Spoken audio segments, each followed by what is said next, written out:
What's up, T Squad? Baby, let's get into all of the logistics on the Cassie versus Diddy lawsuit, okay? I have the full court document breakdown on what she was accusing him of in the lawsuit.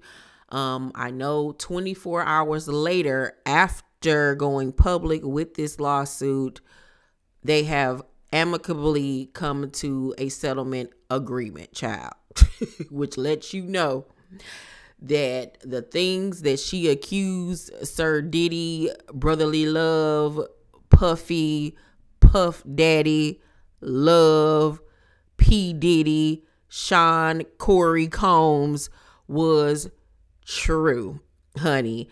So let's get into the full court document of everything that she accused him of. So the document states that United States District Court, Southern District of New York, Cassandra Ventura is the plaintiff versus Sean Combs, Bad Boy Entertainment, Bad Boy Records, Epic Records, Combs Enterprises LLC, and DOE Corps. Okay, it says plaintiff Cassandra Ventura hereby alleges as and for her complaint against defendant Sean Combs, Bad Boy Entertainment, Bad Boy Records, Epic Records, Combs Enterprises LLC, and Doe Corporations 1 through 10. Now let's get into the factual allegations. Teenaged Miss Ventura meets middle-aged Mr. Combs as her career begins. Number 24, Miss Ventura met Mr. Combs in late 2005 or early 2006 after Mr. Combs heard Miss Ventura's first single playing in a club and expressed interest in signing her to his label, Bad Boy Records. 25. At the time, Miss Ventura was 19 years old and Mr. Combs was 37 years old, which is disgusting. Gross. Number 26, within months in February 2006, Miss Ventura signed a 10-album deal with Mr. Combs' record label. Number 27, Miss Ventura's first album, Cassie, was released in August 2006, debuting at number 4 on the U.S. Billboard 200. Number 28, to promote the album, Miss Ventura made television appearances on MTV's Total Request Live and BET's 106 & Park. I remember her debut performance on 106 & Park of Me and You. I remember everybody was so amped and excited because, you know, in the video she was dancing. She had on the little black motorcycle jacket with the black little bra, black little pants or whatever. And everybody thought she was going to bring it. And she was so stiff. She was a deer in headlights. She was lip singing. And it was just like, womp, womp, womp. But anywho, Miss Ventura suffered from significant performance anxiety during these appearances. Wow. Just like I said. And press outlets were highly critical of Miss Ventura's performance on these shows. I just said it. And I have not even read this, y'all. I'm reading this for the first time as I'm reading it to y'all. That's crazy.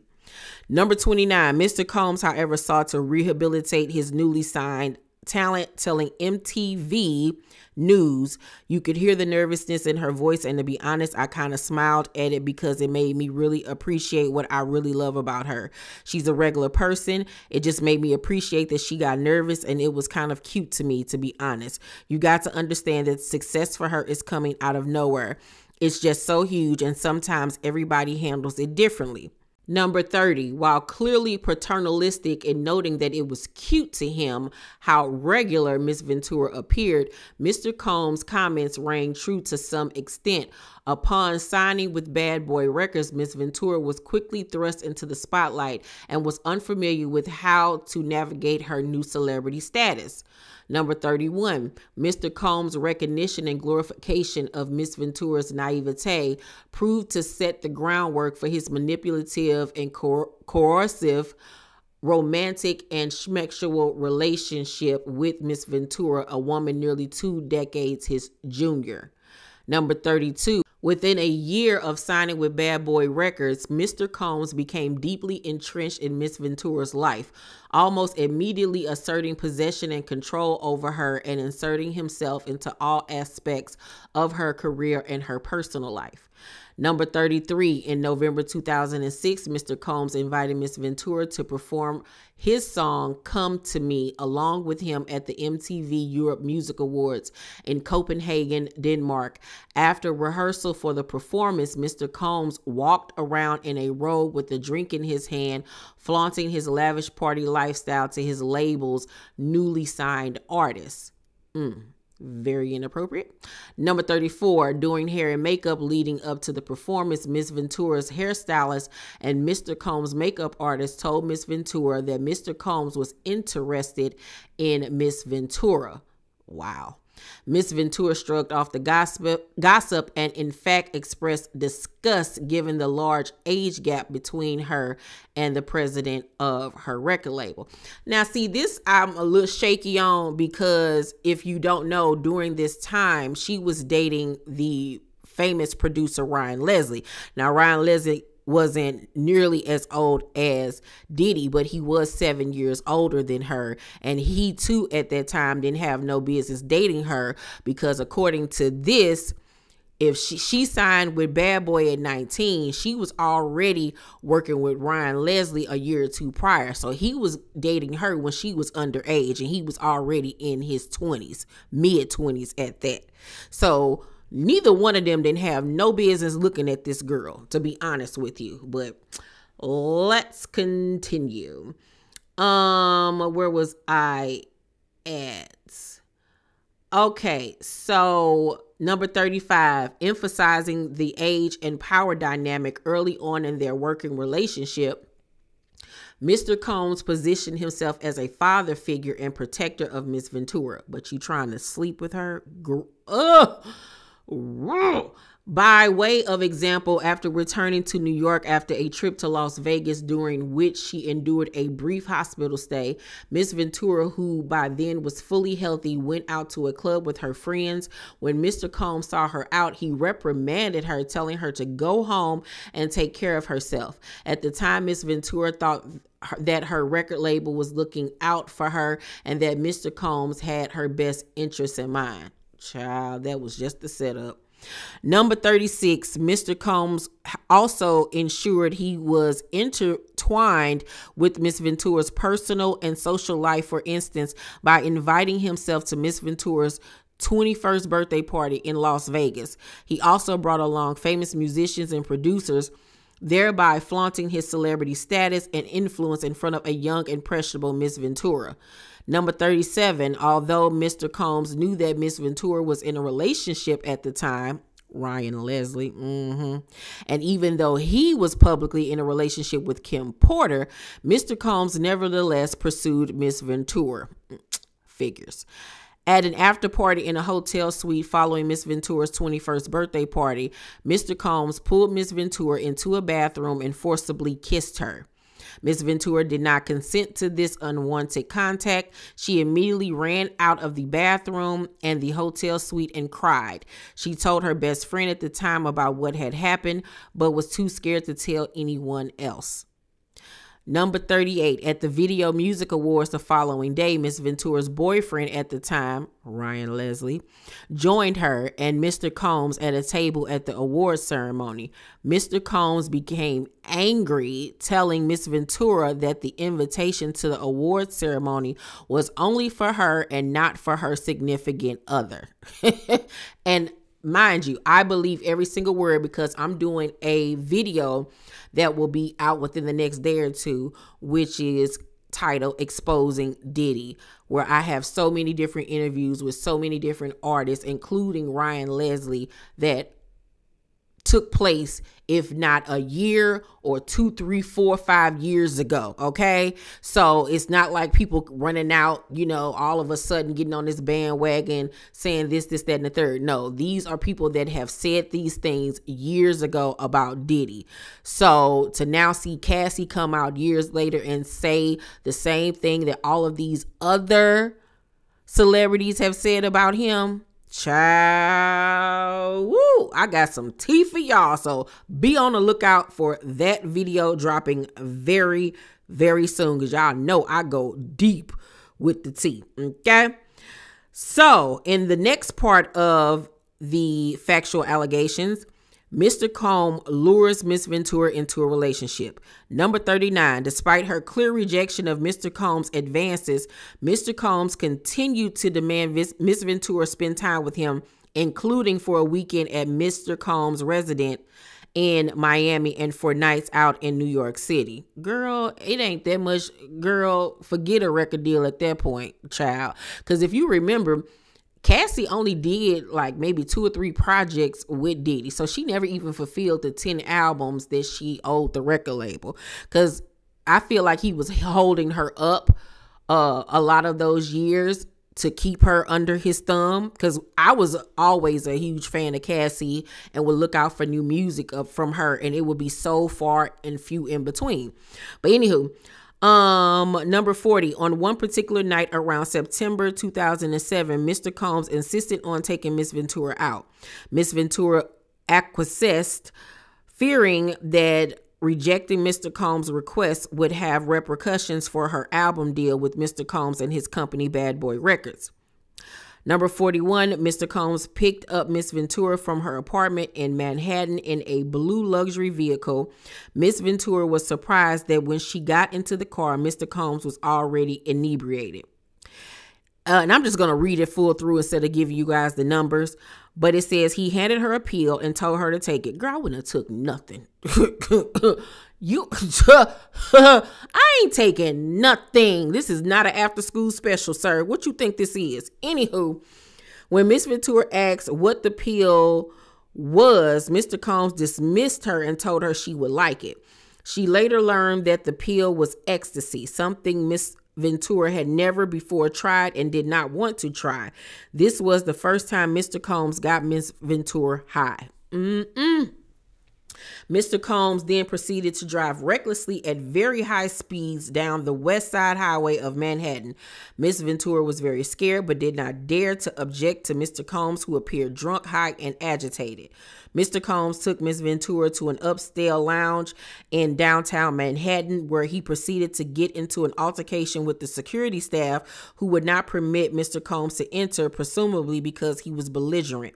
Miss Ventura decided to go home, but for the remainder of the night, Mr. Combs messaged Miss Ventura incessantly, complaining that he left him high and alone. I think they meant to say she left him high and alone. In early fall 2007, Mr. Combs flexed his power and influence when he paid a promoter to create a fake flyer for a party hosted by Miss Ventura. This fake posting allowed Miss Ventura to have an excuse to go to Miami, Florida, and get away from her boyfriend by using the guise of a legitimate event she had to attend. Miss Ventura was stunned at how easily Mr. Combs was able to recruit others to lie for him. Miss Ventura was uncomfortable with the fake flyer, but because the request to go to Miami was made by the owner of her record label, and because she was scared to go against his wishes and face repercussions to her nascent career, Miss Ventura agreed to join Mr. Combs in Florida. So she knew that it was a fake flyer, but didn't want to attest to it because she didn't want to get in trouble with him or the label. Wow. During the trip to Miami, Mr. Combs provided Miss Ventura with copious amounts of drugs.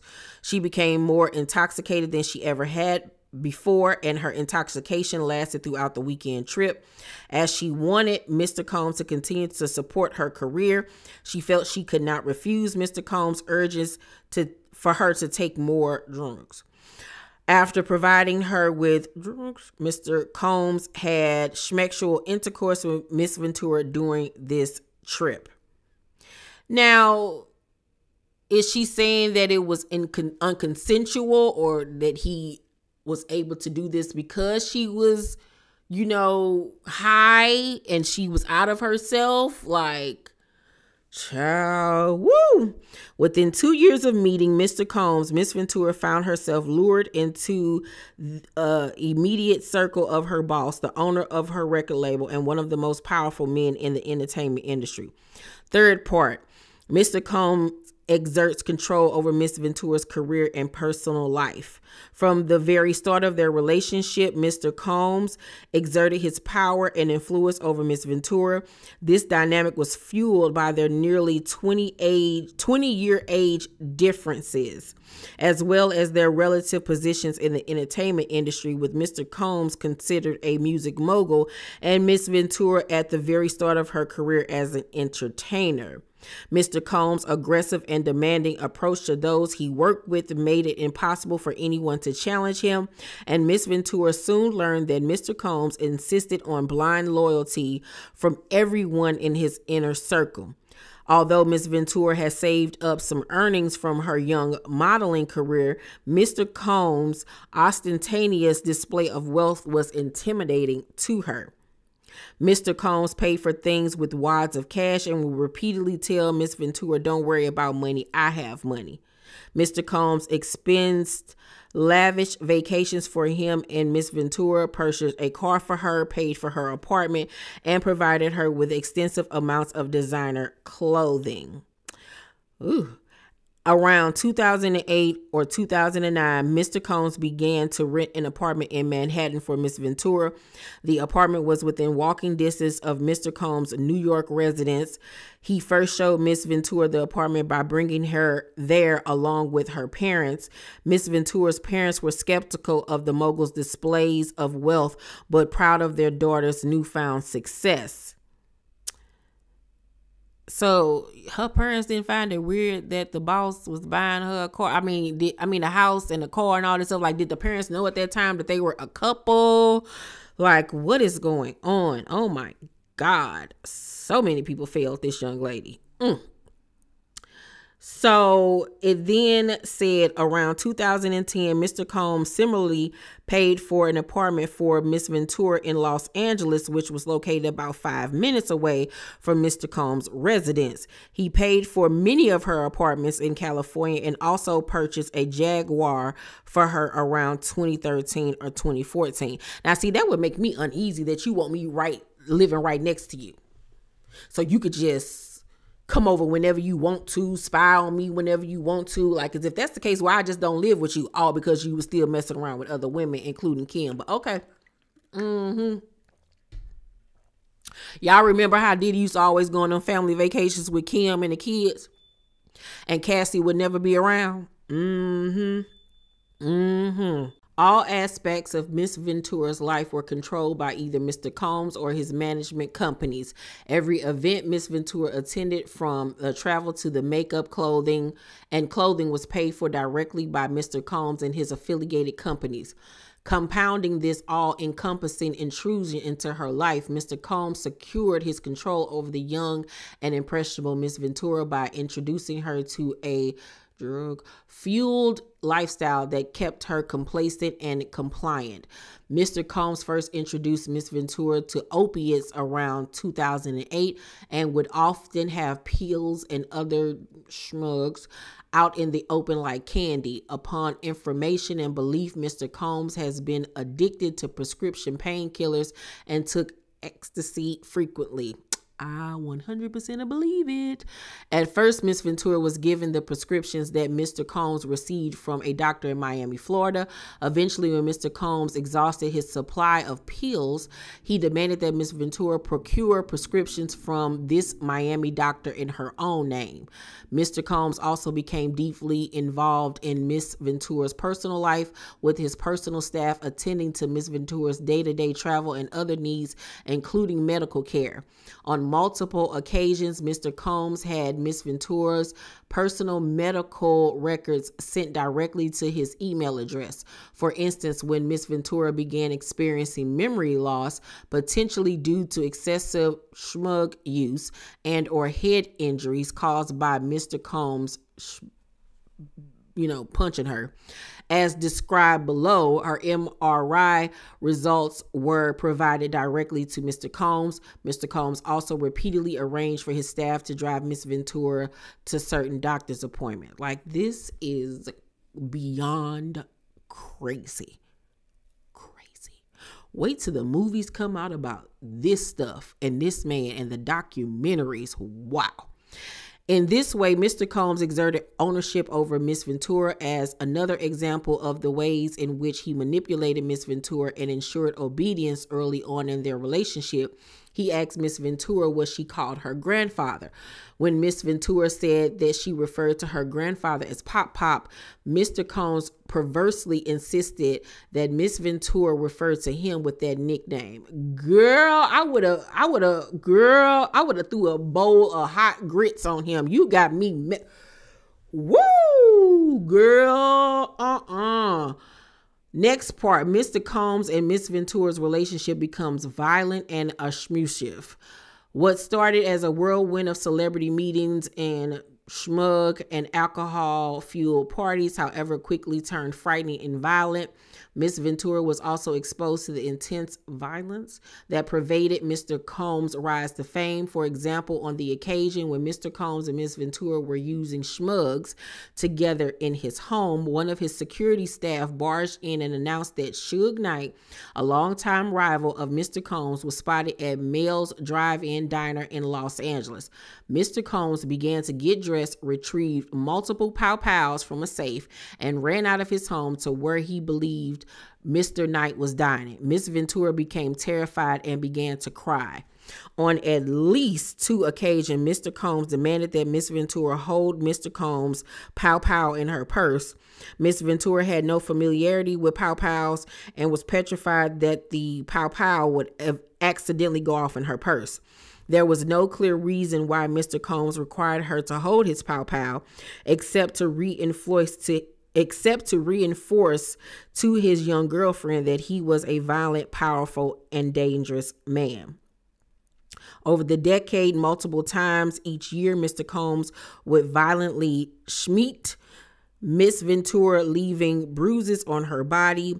After every instance in which he schmeat Miss Ventura, Mr. Combs used his money and power to orchestrate extensive efforts to hide the evidence of his schmooze, including by hiding Miss Ventura in hotels for days at a time to let her bruises heal.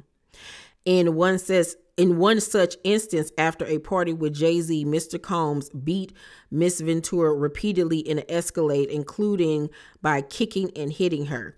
He forced her out of the vehicle on 5th Avenue in New York City. She was eventually able to hail a cab and get to her apartment in Manhattan, where she cried in fear, realizing there was no one she could tell about what had happened at the hands of this incredibly powerful man.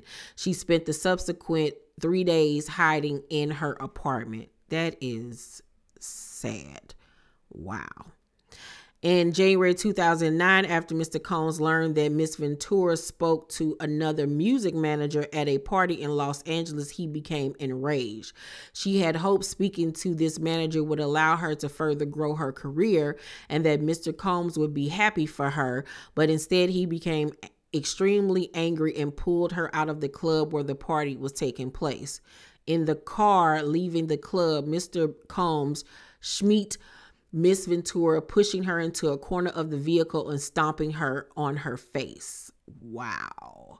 Mr. Combs' security staff, Roger Bonds, tried to stop the schmeating, but was unable to de-escalate the situation. When the car arrived at Mr. Combs' residence, Miss Ventura attempted to run away, but Mr. Combs followed her and proceeded to again kick her in the face. Oh, my word. Miss Ventura was bleeding profusely and was ushered into Mr. Combs' home, where she began to throw up from the violent assault. Wow. Upon recognizing the damage he had done and the physical evidence of his schmooze, Mr. Combs panicked and forced his staff to bring Miss Ventura to a hotel suite at the London Hotel in Los Angeles, where she was required to stay for a week. During this stay, as her injuries from the schmeating healed, Miss Ventura began to fully realize that Mr. Combs' tremendously loyal network not only knew about and witnessed his assault, but also that these witnesses were not willing to do anything meaningful to stop Mr. Combs' behavior.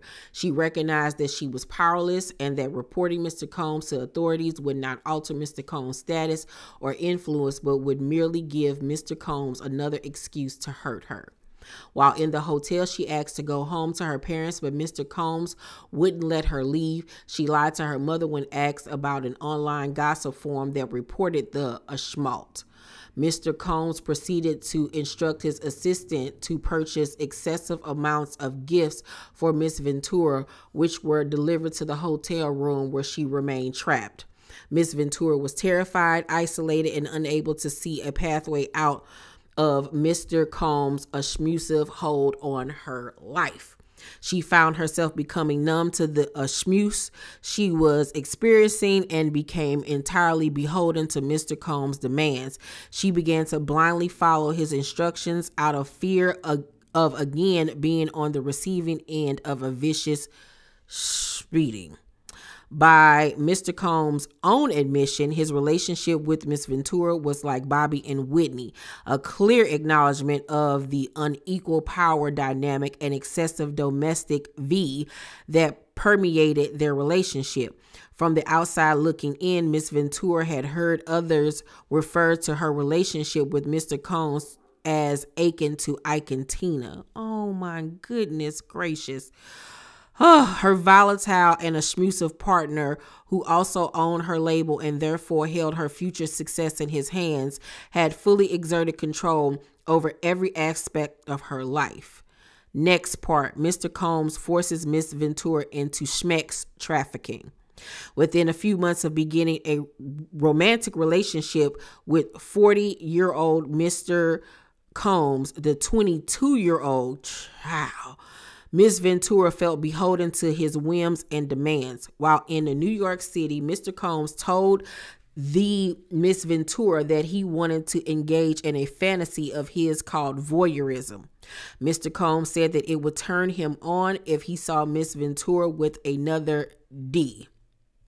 The first time Mr. Combs hired a man and brought the man to his home in Los Angeles, the man, Mr. Combs, and Miss Ventura wore masquerade masks and ingested schmugs. Mr. Combs directed Miss Ventura to perform schmexual acts with this man while Mr. Combs watched them. He beat off while he directed Miss Ventura and the man to do specific schmexual acts. This is so crazy. Wow. The entire encounter lasted multiple days. Wow, he was wearing her out. Mr. Combs began to call the arrangements a freak off, or FO. He would repeatedly tell Miss Ventura at random moments that he wanted an FO, and Miss Ventura was eventually expected to facilitate the location and the hiring of male schmex workers. At certain points during Miss Ventura and Mr. Combs' relationship, he would insist on an FO weekly. Girl, goodbye. Child, her little po cootie cat. God. Mr. Combs would repeatedly tell Miss Ventura that this practice was our thing and our secret. Lord, what if he over there doing that with Carisha? Jesus Christ. FOs would often take place in hotel suites included at the Trump International Hotel in Columbus Circle. I don't even know how to pronounce this word. Beverly Hills, the London Hotel in Los Angeles, the Intercontinental Century City, the Continental Atlanta, the Intercontinental New York City, the One Hotel in New York and in Miami, the Mandarin Oriental Hotel in New York and in Miami, the Fountain Blue in Miami, the Beverly Hills Hotel, and Shutters on the Beach in Los Angeles. On one occasion around 2013, Mr. Combs had an FO set up at the Intercontinental Hotel in New York City, after which he was charged with tens of thousands of dollars in damages by the hotel. Wow, what was they in there doing?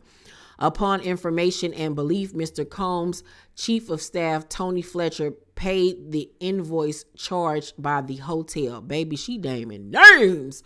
Miss Ventura was eventually instructed to use websites and escort services to find male schmex workers to participate in the FOs. Mr. Combs told Miss Ventura to search for large black Peter Weeders on the website. Also, he liked them big, strong, and black and long. Sometimes Mr. Combs would pay to fly male schmex workers to his location, including to multiple cities in the United States as well as abroad. He required Miss Ventura and his staff to help him make these arrangements. Mr. Combs' assistant would help to set up the FOs, including by setting up the hotel suites with baby oil and Astroglide. Oh, he was making her take it in the booty. Oh, Cassie. Oh, Cassie. I hope every million that you got, honey, make up for this pain. Good God almighty.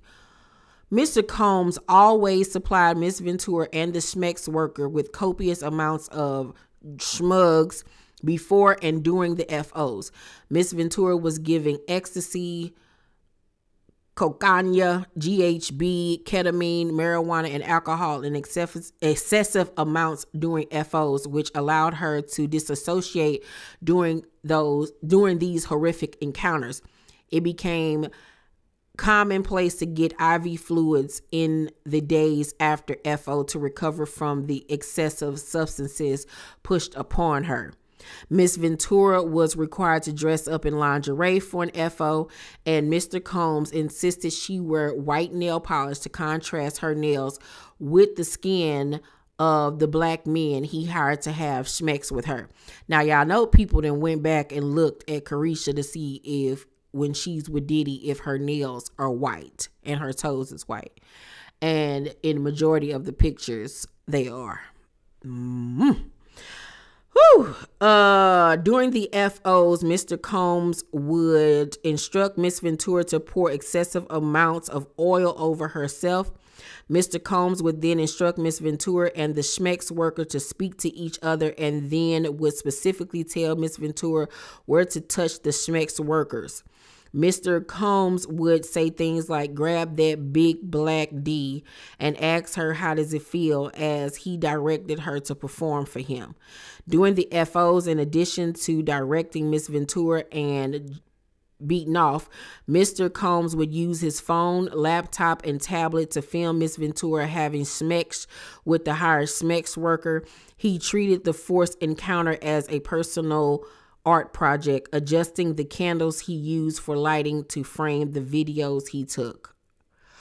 While Miss Ventura quickly deleted any photographs or videos of schmex acts if they were taken on her phone, Mr. Combs repeatedly made it clear that he retained many videos of Miss Ventura doing FOs. I wonder in the lawsuit, did she demand any footage of her be given over? Because that would have been in the lawsuit for me, honey.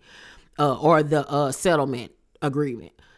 Where was I going to say? Mr. Combs would pay the male schmex worker a few $1,000s in cash for their services.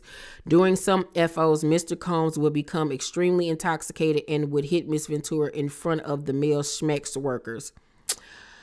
Miss Ventura was repulsed by Mr. Combs' demands, but between the physical meetings and recognizing his incredible power and incredible temper, Miss Ventura became petrified of her partner and boss, and felt that she could not say no. He even would present her with a lavish gift prior to or in the middle of the FO, seemingly acknowledging the ways in which these forced schmexual encounters constituted work for Miss Ventura, and that he needed to compensate her for this work. At one point, he had given her so many designer bracelets for FOs, and immediately following his brutal schmeetings, that she felt that she was shackled by his presence. Frequently, her anxiety before an FO would become so great that she would become physically ill, sometimes to the point of vomiting. While kneeling over the toilet, Mr. Combs would shame her into performing for him, eventually forcing her to get up and proceed with the encounter. She knew firsthand that telling Mr. Combs that she did not want to engage in FOs was met with anger and violence. Yo, this is so disturbing. Like, oh my God. Okay, let's continue on. This is a lot. In addition, any suggestion that Miss Ventura would refuse the FO or otherwise report Mr. Combs a schmooze was met with ultimatums by Mr. Combs, who would say that Miss Ventura could not go to the police because she had a lot to lose. Around 2015, for example, in the middle of surprise birthday dinner for Miss Ventura's 29th birthday, Mr. Combs insisted that Miss Ventura leave the party and go to a hotel for an FO. Wow. When she expressed that she did not want to go, Mr. Combs had Miss Ventura cornered by his security staff in order to force her to leave with him. My God. After this FO, Mr. Combs and Miss Ventura went back to the hotel room that Miss Ventura was staying in, where some of Miss Ventura's friends were already hanging out.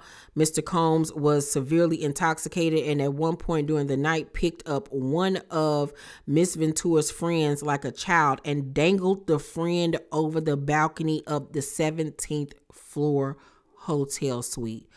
This man really thought he was like Suge Knight or Big Red from the Five Heartbeats. Like, what is going on? What?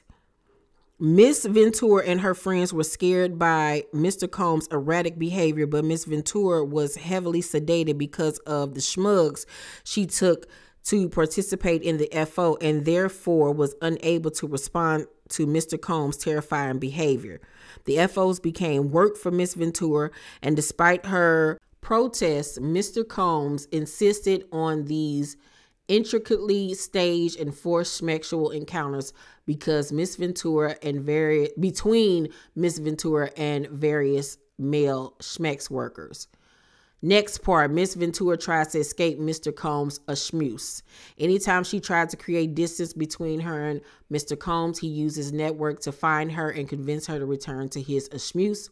On multiple occasions, Mr. Combs sent his employees to lure Miss Ventura back. In 2011, during a rough patch in Mr. Combs and Miss Ventura's relationship, Miss Ventura had a brief relationship with musician Kid Cudi. When Mr. Combs returned from a trip, he demanded another FO of Miss Ventura. She acquiesced. During this FO, Mr. Combs found Miss Ventura's phone and found emails between her and Kid Cudi. Mr. Combs became enraged and proceeded to place a manual corkscrew between his fingers and lunged at Miss Ventura. Wow. Miss Ventura ran away to stay at Kid Cudi's home to escape Mr. Combs' wrath. Soon thereafter, one of Mr. Combs' staff members told Miss Ventura that he needed to just talk to Mr. Combs, even though Mr. Combs was enraged. Feeling that she could not escape Mr. Combs and his network of enforcers, Miss Ventura returned to Mr. Combs. He hit her several times and then kicked her in the back as she tried to run out the door. She went to her parents' home in Connecticut, where her mother took pictures of the schmooze Mr. Combs had left on Miss Ventura's body. Wow, so she had proof. Wow. In February 2012, during Paris Fashion Week, Mr. Combs told Miss Ventura that he was going to blow up Kid Cudi's car and that he wanted to ensure that Kid Cudi was home with his friends when it happened. Around that time, Kid Cudi's car exploded in his driveway. Wow. And mind you, Kid Cudi has come out publicly and said that this is in fact true. No wonder he had to settle. He ain't have no choice but to settle, okay? Wow. Miss Ventura was terrified as she began to fully comprehend what Mr. Combs was both willing and able to do to those he believed had slighted him. In 2015, Miss Ventura spoke to a popular music manager at an after party in a hotel suite in Las Vegas. Mr. Combs saw her speaking to this manager and sternly told her to step into the bedroom adjoining the suite. In the bedroom, Mr. Combs beat Miss Ventura severely. She ran from corner to corner of the room trying to avoid Mr. Combs schmeeding and kicking. When she tried to lock herself in the bathroom, he pushed through and punched and kicked her while she curled up under the toilet. Her screams were drowned out by the loud music playing in the outside area of the hotel suite. This is breaking my heart. This is breaking my heart. She's so little compared to him. Like, oh my God. Whew, when Mr. Combs, head of security and assistant, saw Miss Ventura after the assault, they began to cry. Oh my God. Miss Ventura had 2 black eyes, a burst and bruised lip, and a huge welt on her forehead. I'm about to cry. Oh God. Upon seeing the results of his vicious attack, Mr. Combs immediately took steps to conceal his wrongdoings. He forced Miss Ventura to stay at his home in Homely Hills along with one of his sons. So his sons and them, oh my God. While there, Mr. Combs FaceTimed Miss Ventura and stated, "You gotta go up and put more makeup on. My son can't see you like that." She did put makeup on per Mr. Combs' demands, as Ventura felt that she had no choice but to obey her schmoozer. Even though security guards, assistants, and friends saw the situation she was in, no one dared to help her or speak up on her behalf. She therefore had no choice but to remain subservient. Later in 2015, while shooting a movie in Cape Town, South Africa, I remember this because he cheated on her, and that was the thing that finally made her be like, "I'm done." Miss Ventura began a flirtatious relationship with an actor. She spent New Year's Eve with this actor, but Mr. Combs soon found out. Mr. Combs called the actor and threatened him. The actor proceeded to call Miss Ventura and tell her, "You really need to call Mr. Combs." In or around March 2016, during an FO at the Intercontinental Hotel in Century City, Los Angeles, Mr. Combs became extremely intoxicated and punched Miss Ventura in the face, giving her a black eye. After he fell asleep, Miss Ventura tried to leave the hotel, but as she exited, Mr. Combs awoke and began screaming at Miss Ventura. He followed her into the hallway of the hotel while yelling at her. He grabbed at her and then took glass vases in the hallway and threw them at her, causing glass to crash around them as she ran to the elevator to escape. She managed to get into the elevator, and when she got to the lobby, quickly took a cab to her apartment. Upon realizing that her running away would cause Mr. Combs to be even angrier with her and completely stuck in his vicious cycle of a schmooze, Miss Ventura returned to the hotel with the intention of apologizing for running away from her schmoozer. When she returned, hotel security staff urged her to get back into a cab and go to her apartment, suggesting that they had seen the security footage showing Mr. Combs beating Miss Ventura and throwing glass at her in the hotel hallway. Upon information and belief, Mr. Combs paid the Intercontinental Century City $50,000 for the hallway security footage from that evening. After this, Miss Ventura left her home in Comstock and went to hide away at a friend's home in Florida. James Cruz, president of Bad Boy Management, tracked Miss Ventura down and told her that her single would not be released if she did not answer Mr. Combs' phone calls. A woman who worked at Sony Music reached out to her with a similar ultimatum concerning her record. Incredibly, Mr. Combs even convinced one of his attorneys to call Miss Ventura at this time. This lawyer told Miss Ventura that it's in your best interest to call Mr. Combs back. Wow. Each time Miss Ventura tried to run away, Mr. Combs and his powerful network would force her back to him. Mr. Combs' tight hold over her life had irreparably damaged her friendships. Around 2018, when Miss Ventura was with her friend Carrie Morgan in her house, Mr. Combs used his key to Miss Ventura's house and came in unannounced. He and Miss Morgan had an altercation during which Mr. Combs threw a hanger at Miss Morgan. Upon information and belief, the incident resulted in a settlement between Mr. Combs and Miss Morgan, and Miss Ventura ended up paying Miss Morgan additional funds in an attempt to resolve the dispute between her close friend and her abusive and controlling boyfriend. The relationship Miss Ventura and Miss Morgan has been strained since that time. I know it has been. Shoot.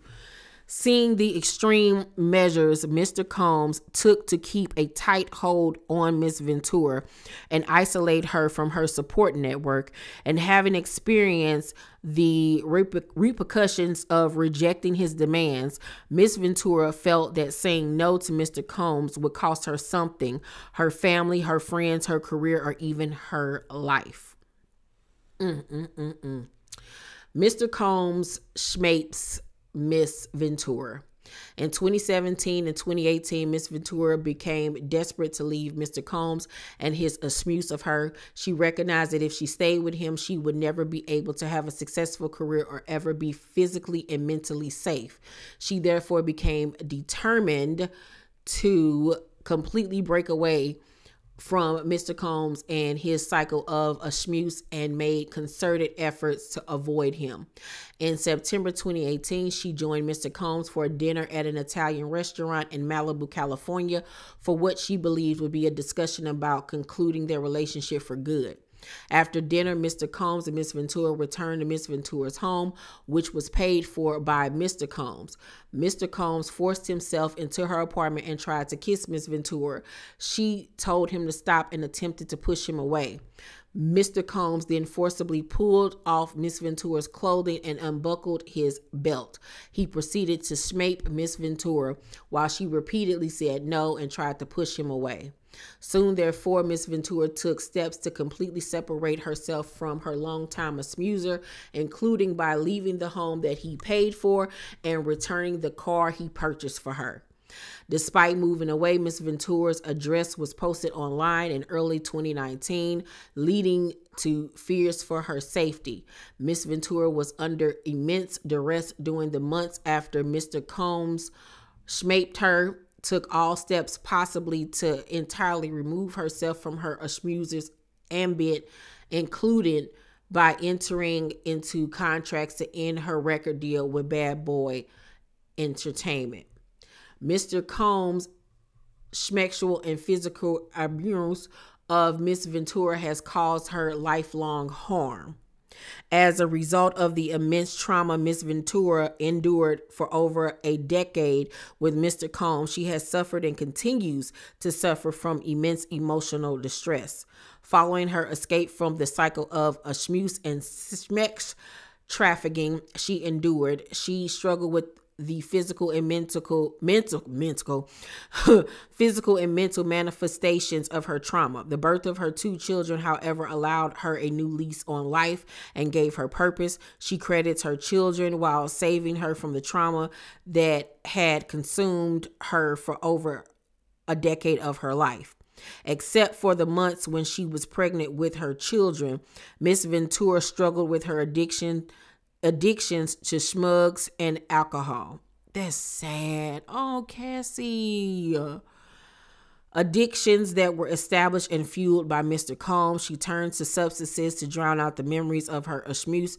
Without being intoxicated, she suffered from horrific nightmares of the forced sexual acts that Mr. Combs demanded she participate in during the regularly scheduled FOs, and of the physical meetings that she endured throughout her relationship.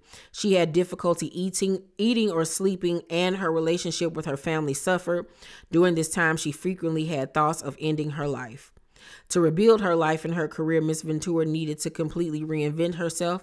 She checked herself into inpatient treatment at a rehabilitation center, where she first confronted the extent of the trauma she lives with. She has required extensive therapy over medical care to recover from Mr. Combs' abuse, and she will forever live with the physical and psychological repercussions of the over a decade of violence, fear, and exploitation she endured.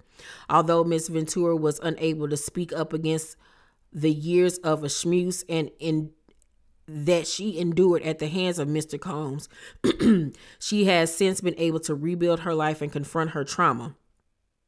Thanks to the passage of New York's Adult Survivors Act and California's Sexual Abuse Accountability and Cover-Up Act, she is now ready and able to also confront her abuser and to hold him and those who enabled his abuse accountable for their actions. That is craziness. Wow. So if you don't know, the case was filed on on November 16th. As of yesterday, November 17th, the case was settled. Now, when she first came out with the lawsuit, Diddy released a statement via his publicist saying that he vehemently denied all allegations and that she basically tried to blackmail him for months prior to this about exposing him, writing a tell-all and all of these things, and that she was trying to get $30 million out of him, but he said no. When in actuality, according to Cassie, is that when she went to him, or he found out about the case, that he was trying to give her a 8-figure deal, but she would not accept it. So we don't know how much the settlement was for. I'm pretty sure it was for a hefty amount.